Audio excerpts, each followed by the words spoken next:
their experiences that they've had before they've come to you, whether Mhm. that's via adoption or kinship care or, fostering, it will have bonded them in a way that Mhm. you can never be part of. Yeah. Those experiences that they've had, those roles, as you were just saying, that they've taken on.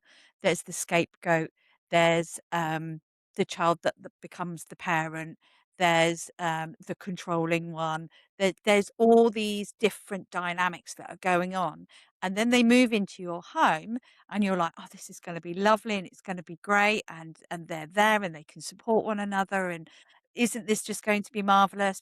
But the Mm. reality is, quite often we step into a situation where we're the outsiders. You know, when I Yes. had my siblings move into my home, they had, in jokes, they had their own survival strategies that we've spoken about before on here, but they also had this combined survival strategy of them working together. And I was Mm. kind of on the periphery, just trying to get the routine and trying to be predictable and build that trusting relationship. And it just made things really, really hard and really tiring. Yeah. So, yeah, Did that shift, Mandy, did that shift your identity as the adult caring for them? Because they've obviously got their own little identity as being siblings. They've come from a family where, harm, abuse and neglect was obviously present. They wouldn't have come into care otherwise. But you had always identified as a foster parent, somebody to be the lead, to have control, to manage these routines, the predictability, the consistency, and of course a high level of care and nurture. And yet there was this little dynamic, this little bubble that you couldn't quite burst. Not that you wanted to pop it in a nasty way, but you couldn't burst to be a part of that dynamic. How did that influence how you felt about kind of your identity in that way?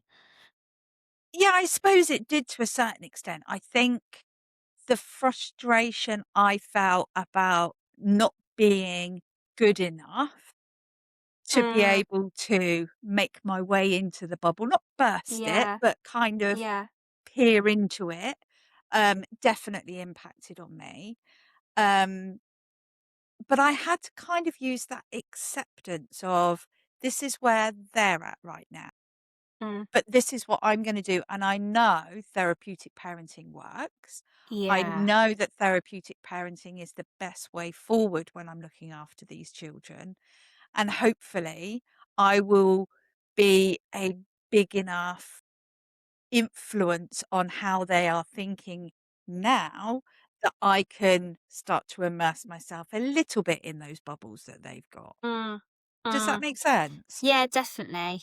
Definitely. Yeah. I'm just wondering if anybody else that's listening has kind of felt on the edge, felt on the peripheral, like you just described. And I guess for me, what I'm taking from what you're saying is having faith and holding fast and doing everything we know that works.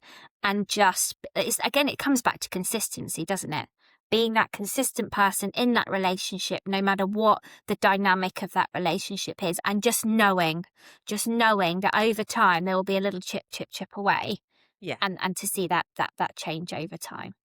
So, Yeah, but recognizing the protection they have within their dynamic. yes. Yeah.